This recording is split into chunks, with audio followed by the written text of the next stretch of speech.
a trick! Kill the witch! Ah!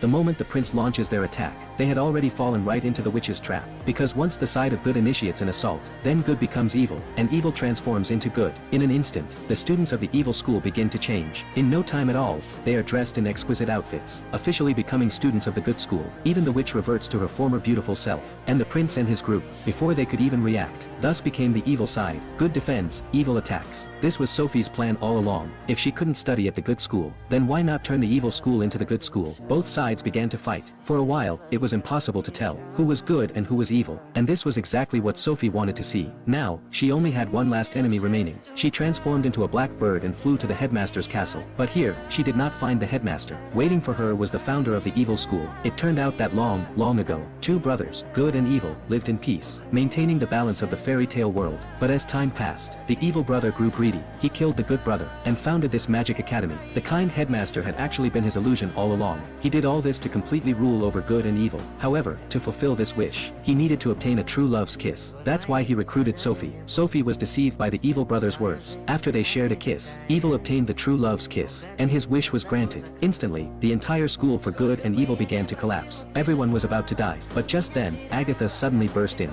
Even at the final moment, she was still thinking of saving her best friend. Sophie was moved by her sincerity. She realized she had been deceived, but it was too late. The evil brother wanted to eliminate all threats. He swung his divine pen, stabbing toward Agatha. Unexpectedly, Sophie stepped in front to block it. Sophie was struck by the arrow, and the evil wish was shattered. The school for good and evil began to restore itself. Everyone came back to life. Just as the evil brother flew into a rage, the prince sneaked in. He crept closer, trying to ambush the evil brother, but was knocked away with a single blow. The evil brother pinned the prince to the wall, ready to finish him off. At that moment, Sophie used magic to summon the prince's divine sword. Agatha caught the sword, and swung it with all her might. The evil brother instantly turned to ashes. All returned to calm. Agatha held the dying Sophie in her arms, her eyes filled with tears. Yet, unexpectedly, her tears actually revived Sophie. Fairy tale endings are always happy. In the end, the school for good and evil no longer separated good from evil. All students merged together. As for Sophie and Agatha, they chose to return to the real world. Once again, they became inseparable best friends, just like in the beginning. However, the fairy tale was not over. On this day, an arrow pierced the portal between the two worlds. A familiar voice echoed from the distance.